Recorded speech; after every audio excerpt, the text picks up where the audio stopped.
We've got a special guest in the studio. I told you she was coming down. We've got Deb Mcandrew. We wanted to chat to you anyway. I've always wanted to have you on the show. Thank you. And you've got something to promote as well. So let's start off with that. It's called Dirty Laundry. How have the rehearsals been going for that? It's going really well. I shall be heading off when I've been finished talking to you. I'm going to be going to a run through this afternoon because we open next Wednesday. Yeah. And we're at the Spode Works with the show.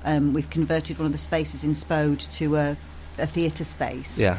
And obviously the BCB's in there at the moment, so they're taking up a lot of the space at Spud, but it's a big site. Yeah. And if you go on the back on Eleanor Street, I don't know if you know the Spud site. I do, you go on back on Eleanor Street, so there's a lovely visitor centre there now with lovely little cafe, and you can buy pots there, and you can look at some nice vintage Spode stuff, and you can see the crafts people, there's volunteers who worked in the potteries demonstrating the craft of pottery. There's designer and paintresses and all sorts of people throwing them, and banding and all kinds of skills. Really nice. There's also a new cafe and restaurant called Pot Bank, which has just opened, and that's on the back there as well. And there's going to be a pop-up hotel there, or student accommodation, depending on the demand, about to open there as well. So it's quite comfortable. It sounds like it's dead uncomfortable going into a big industrial site to watch a play, but in fact it should be quite nice for our audience to arrive. They can grab a coffee, and then we're going to take them on a little journey through the site to the space where we're going to perform the play through a kind of what we call an installation, or like a living installation. We've got a community company who are going to kind of create the world of the 1950s that the audience is going to pass through on their way to the space, because the play is set in the 1950s in Stoke-on-Trent, in Burslem actually. Yeah. And were you fully involved with the casting and everything, that side of it? Yeah, I'm always. And when obviously it's my theatre company, and with Conrad Nelson, my husband, who we work together quite a lot for other companies as well. We work quite closely together when we're casting something that we're working on together. I've got to tell them what you were doing then, switching the fan off, which went really loud. Basically, a balloon trapped itself in the fan there, Deborah, and I thought it's just getting louder and louder and louder, and the balloon was getting more tangled around the fan, so I just had to switch it off. But yeah, you and your husband, yeah. Yes, so me and my husband, it's always good to explain. We work together, so yeah, we were involved in the casting, and in fact, the company are actors that we know. We don't have a lot of budget, we don't have a lot of time, we can't travel to London to audition, and even to cast local people, you often have to go to London to meet people because they live down there.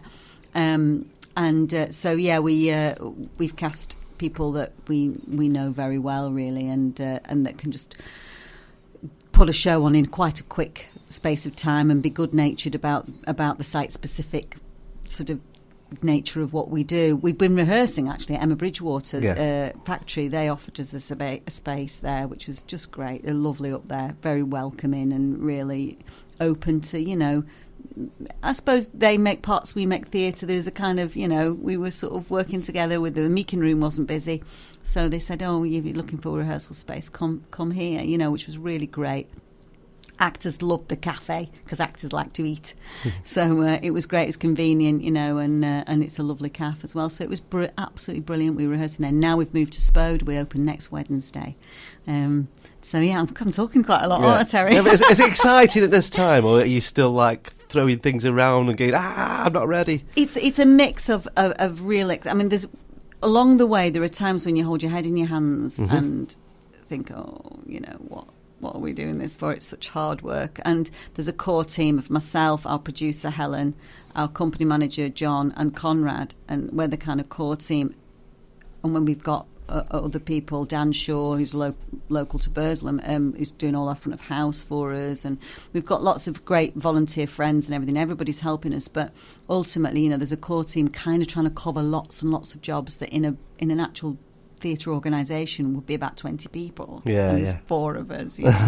And even really me and Helen between us doing all the production work, which is marketing, and because you have to do everything. You can't just be one thing nowadays. You have to be a social media whiz. You've got to be a marketer. You've got to be everything. You have got to be, and especially when you're project funded as we are. So every time we think of a play, or I write a play that we want to do, we have to go to the Arts Council or try and get it funded. And theatre, it's one of those things. Theatre sort of sounds expensive to people. It's actually amazingly cheap, and people do. Nobody gets paid a lot in the theatre, but it is quite people heavy. Even a small scale thing like what we're doing, and we couldn't possibly afford to pay the number of people who we actually need, which is why we're all doubling up on jobs.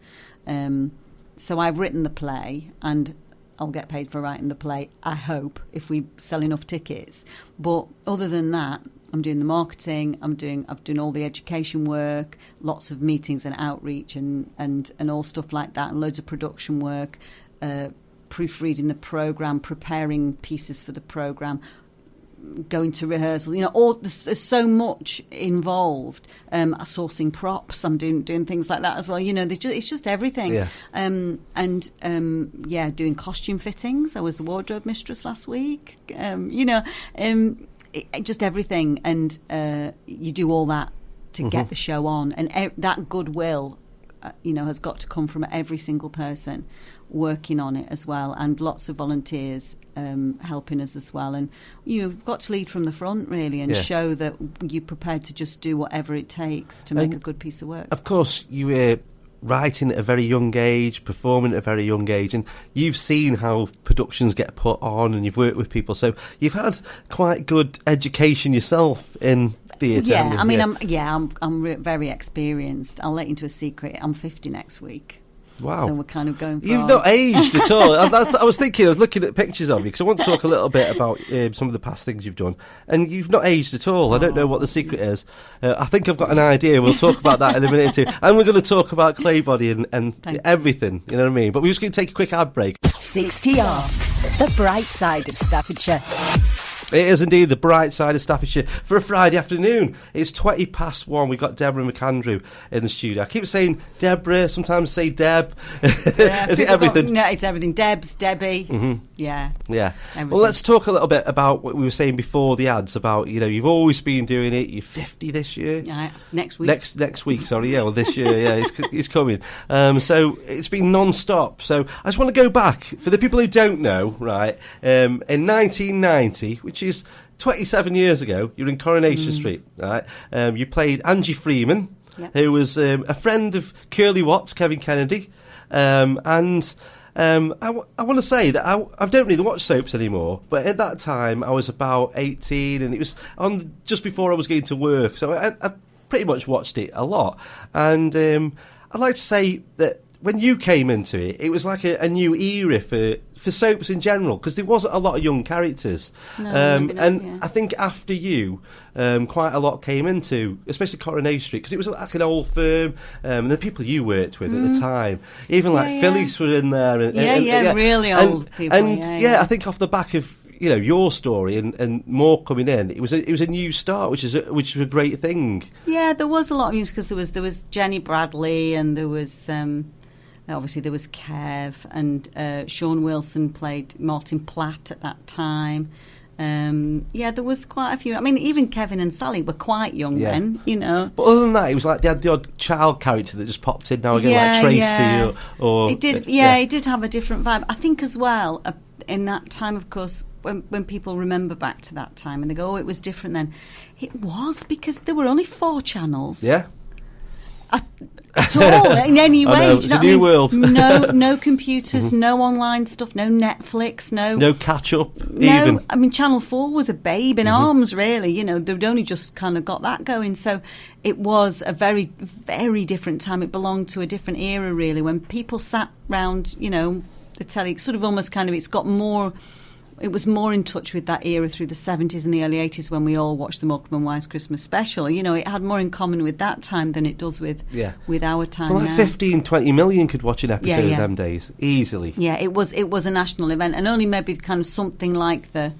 even a phenomenon like Game of Thrones now, I think it has a different sort of identity in terms of viewing, whereas perhaps only the revival of Doctor Who, it sort of is the only thing I can think of in our times now that's comparable with that sort of family viewing. You were catapulted from university, from acting, straight onto that stage. Straight on. And obviously an overnight success, very recognisable, and it must have been a massive change in your life. It was a big change. Yeah, I wasn't very comfortable with the fame, actually, to be honest. I loved the job. I like acting. I love writing, the creative side and the work side. But I found it really uncomfortable. I didn't really like being in the newspapers. I'm much better at it now. Yeah. But I was young. I was very young, and I hadn't had any experience. I came from what I call a civilian family. Do you know what I mean? Muggle born, me. I wasn't a wizard. And it was like, it's that moment when you get to me, you're a wizard, Harry. Yes. It was like you're showbiz, Deb. When I hadn't come from a showbiz background at all, and so it was a bit of a kind of a bit of a culture shock, really. And I did love the theatre, and so when I finally left in '93, that's where I went. A lot of people left Corrie and continued in television. People like Saran Jones in recent years, and obviously Sarah Lancashire, and those very people who've gone on to be really successful after Corrie in terms of television. But that wasn't where I wanted to go. I wanted to get back into the theatre because that's where I feel most at home, and I've had a joyful life, and I love radio as well. Big radio fan. I love. You came back into Coronation Street a little later, didn't you? I did. I popped back in '97, and that was a bit. It was because I'd been away from it 3 years, and then they've asked me to go back a couple of times, and I'd met my husband Conrad by then, and we were a bit broke, and we wanted to buy a house, and we needed a deposit, and we needed somebody to give us a mortgage, which is very difficult when you're a freelance actor. So he said, why don't you just say yes and go back for a bit? So I did. I literally went back for 9 months and got a mortgage. Yeah. Would you go back again, though? Well, because that door's always open, isn't it? With I don't know. It might be. I mean, I suppose they might. I always felt like my character had a bit of a shelf life on Corrie, because she was like university educated, and that's sort of a bit of a kind of kiss of death, really. If you look at the best example of that is the McDonald's twins. One of them went to university, never saw him again. Steve stayed around, became a cabbie, whatever. And I think because the world of Corrie is not about kind of, educated middle class people. It's just not. That's not the lifeblood of that show. It's one street that goes to the pub. And people do blue collar work, or and it's a really working class show, and that's the heart of it. And so I always thought Angie probably wasn't quite. It was a good fit for a while, but I wasn't sure how long really she would last there. Did she leave to go to do, was it Aztec design or something like that? In the first time, Mexico, to study Aztec. Ridiculous. I just remember. And then finally I went off to London, Yeah. So after that, of course, you were with your partner, your husband, and you set up your own theatre company then. That was the first thing you did, and it put on quite a lot of... Well, that's that's a relatively recent thing, the theatre company, and that is a Stoke company. If I'd lived in Manchester or London or Leeds, I would not have set up a theatre company. Because there's that many, or just because? Because, yes, partly because there's that many, but also just because I felt like there was, I don't know, because I wrote a play about Stoke, in coming to live in North Staffordshire 16 years ago. And getting to know the area and listening to people and talking to people. And people will talk to me because of Corrie. Yeah. That is brilliant. People just talk to me. And it's wonderful. And I just got really, I don't know, I got really connected to Stoke-on-Trent. It got under my skin. What made you come to Stoke-on-Trent? You said you've been 16. An accident, really. Yeah. It's kind of in the middle, and it worked out. We had a young baby. Con was touring a lot at that time because he's an actor as well. And I wanted to come out. We were living in London. I wanted to come out of London and be a bit nearer to the north again.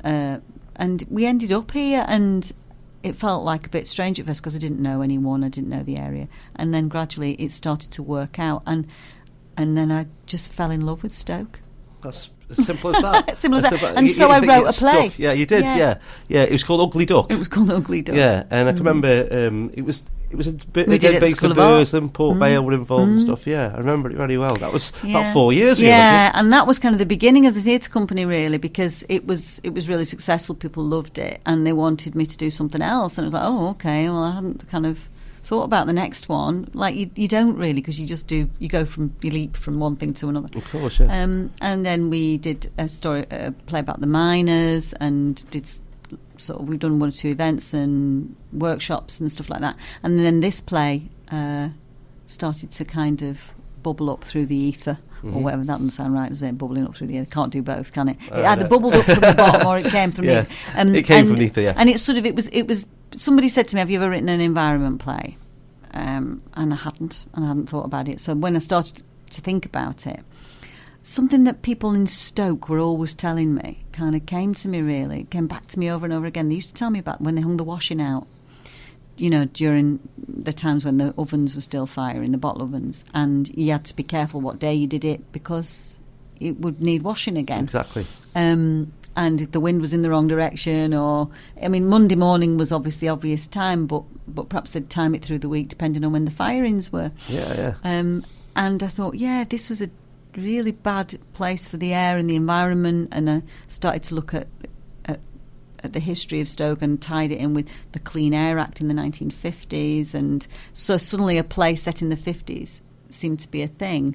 And in Stoke-on-Trent, because the Claybody Theatre, everything Claybody Theatre does is about Stoke-on-Trent. That's what it's about, and that's what we'll do. And I write for other companies, other sorts of things, but the Claybody stuff is all about Stoke, because that's what inspires me. It's like my muse. Yes, there's a lot to talk about. A lot of things go on, and a lot of things have gone on, but it's still under the radar, Stoke-on-Trent. We'll talk about the City of Culture bid in a minute or two as well. But the history of Stoke and the bottle ovens and stuff like that, you could research it, but there's not much out there in current media, is there really? Not really, but it's great because people do talk to me, and they chat and they tell me anecdotes and stories, and we did some community engagement stuff, and we met with people to talk about the 50s and 60s, people who were kids probably during the 50s, but they remembered it, and in order to feed into the play, because I already had a kind of little mystery story. So it's a sort of mystery, really, the play. It's about a young woman whose father's dying of potter's rot, and he starts talking in his sleep when his fever's high, and she realises he's got a secret. And so the story is about the uncovering of her dying father's secret, and the visitors who come, the owner of the pot bank and the local politician who start dropping by, who wouldn't call on a dying dipper, you know what I mean? But there's something amiss, and Nora kind of gets to the bottom of it with the help of a neighbour called Frances Berry. So I needed the detail, I needed the language, I needed the vocabulary of the times. That's the most difficult thing. The Potteries dialect. I suppose, again, you wouldn't hear it in many productions, and you can't, without talking to people from Stoke, you can't fake that. No, you can't, and it is a wonderful voice, and people in the Potteries, they don't hear their own voice on the telly or in drama. Well, when they do, when somebody's on the chase, you're like, oh, it doesn't carry any of the colour and the wit and the beauty of it. So, I've got a Yorkshire accent, and I'm very proud of my accent, but I love regional voices. I love to hear different voices, and on my ear, the Stoke voice is very musical, very witty, and I love listening to the Stokies talking on the buzz and in the calves. On the buzz. Yeah. We're talking to music. We're going to play a quick song from the Human League, because there's a bit of a story about this song, Don't You Want Me? We'll come back after this and have a final chat, 'cause I know you've got to shoot off, but tell us why we should play Don't You Want Me by the Human League. Oh, is it because I'm playing it with the Penkle Brass? Yes. So this is something else that we didn't know about, the musical side of Deb Mcandrew. I got press gang, well, I don't know, I got stalked or whatever, into joining the Penkle Brass Band. I play a very, very little bit of tenor horn, and I like brass, and anyway, I got kind of not press gang, it sounds awful, but I got coerced into joining Penkle Village Brass, which is a lovely bunch of people who meet up in Penkle to practice, and they're doing gigs in the area. Not been going that long, couple of years. Absolutely terrific group of people, and I love playing with them. In fact, I'm going to be playing with them tomorrow night in an Umpar gig. Doing a beer fest, October beer fest. Yeah, because that's the sound of it, into like the German German bands. Umpar stuff for a beer fest at Pengle. Sounds brilliant. But we do the Human League, Don't You Want Me Baby? We're going to listen to that now. Not your version, unfortunately. No. I thought you might have brought it in, but let's listen to this, and then we're going to have a quick chat before you leave. But yeah, this is Human League. Human League, Don't You Want Me? Friday afternoon, live. With Terry Bossons, Deb Mcandrew in the studio, without any musical accompaniment on that one. Horn at home. I want to talk quickly. I just remembered something. You keep bees as well, don't you? I do. Do you make your own honey as well? I Well, do. not you, the bees. Yes, I do. Yes. So, is this for sale? After the honey harvest, I sometimes have a little bit surplus. That if the bees have a surplus, I take it. And then if I've got more than sort of 5 or 6 jars, then I'll sell what's up. And I got quite a bit this year, but I did sell it all, or I give it to my family, and a little bit to the neighbours who tolerate the bees. Yeah, of course. How many hives do you have? At the moment, I've got 3. Mm-hmm. But I also look after some hives for the North Staffordshire beekeepers.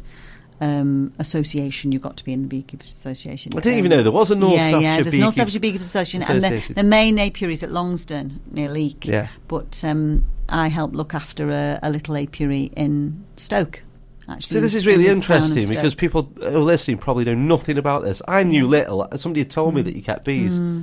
Yeah. You say your neighbours, you have to appease them a little bit. So do the bees go astray a little bit? Sometimes they, sometimes they swarm.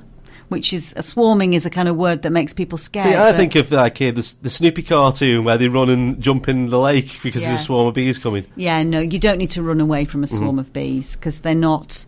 It's a really kind of. It sounds like a really aggressive bad word, but it's not. When they're swarming, they're just house hunting. Basically, what's happened is a colony has decided to divide because it's too big for the space it's in, and so they make a new queen who stays behind, and the old queen leaves with about half the bees, and they cluster on a tree, and then they go off to where the scout bees have found a new place for them to live. Wow! So, and when they're swarming, they're actually really, really unaggressive and very calm, and they're excited because they're moving house, but they're not. They're very unlikely to sting you. I mean, I still wouldn't handle bees without a suit on, just for this, because you can get stung accidentally if they get caught in your love hair the beekeeping suits. Yeah. You look like your nuclear waste. Yeah. Oh yeah, like something off Back to the Future when you're handling something. Yeah. No, it's great, and actually catching swarms is really exciting. I quite like catching a swarm, but just occasionally, I my bees do swarm. I haven't, caught them in time or whatever, because there's things you can do when you're looking after bees to try and persuade them not to swarm. Is there something else that happened by accident, like you said? Yeah, a bit more deliberate, because you don't kind of happen to keep bees by accident, but then sometimes things conspire, don't they? When we were living in London in a little, well, not a little house, but just a regular sort of Edwardian terraced house on a street in southeast London, Harry from next door came round at the end of the first summer with a jar of honey, and he said, "Here you go, some Peckham honey for you." And I thought, Peckham honey? Where are your bees? And he said, "They're in the garden." And I've been living next door to a beehive all year and didn't know. And I thought, oh. That was about 20 years ago, and that was the first time I thought, oh, you can do that? Yeah. That sounds interesting. And I wanted to do something a bit geeky and a bit sciencey and a bit not non-show busy, and sort of beekeeping. Do you get all the bee jokes? There's quite a lot of bee jokes. Like, I got stung by a bee, 10 quid for a jar of honey. I can't think anymore. What do you call an American bee? A US bee. I think that's it. I think I'm done then. Yeah. I think I'm done. But yeah, you must get bee jokes. But anyway, let's quickly get back to Dirty Laundry. Let's quickly get back to Dirty Laundry before we have to say goodbye. So it's next Wednesday. It starts the 11th to the 21st. It's at Spodeworks, Church Street in Stoke. Again, it's a lovely space. If you've never been down there, they put quite a lot of installations in there and other things that have been in on there. So this is perfect for you. How can people get tickets again then? They can get tickets. You can buy online by visiting claybuddytheatre.com. That's our theatre company. Or if you you don't like buying online, and a lot of people don't, you can get them. Folks in Burslem can walk into Bear Wall Gallery, just on the marketplace there, and they can buy tickets in there. Or you can go to Spode itself, to the visitor centre, which is on the back on Eleanor Street, which is actually where you come into the show as well. And you can buy tickets in the visitor centre with cash or card. Are the all-night performances? I've been asked that. There are some matinees. matinee performances. Yeah, they're on the Saturdays. So there's a matinee performance on Saturday the 14th, and a matinee performance on Saturday the 21st. And there's also what we're calling a twilight performance on Sunday the 15th, because the BCB's on. Spode is open kind of over the weekend and on Sundays, and we figured that people might actually prefer a Sunday sort of 3:45 twilight show to a Monday night, so we decided not to play Monday night but to play Sunday tea time instead. Perfect. I'm just thinking for those people who don't like to go out at night. Yeah, there are a couple of afternoon shows, and then 3 afternoon shows in fact. Well, it's been lovely talking to you. Playwright, actress, beekeeper, brass band member and award winner, Deb Mcandrew. Thank you very much for coming down today. We're going to play a song for your daughter. You said she's a big ELO fan? Oh, she loves ELO. Oh, we're going to play The Living Thing. This is ELO. I'll be back after the ads. We're going to have Dave Johnson. We also got coming up as well 2 guests from Red Dwarf, Chris Barry at 2:30 and Norman Lovett on the phone at 2, so stick around.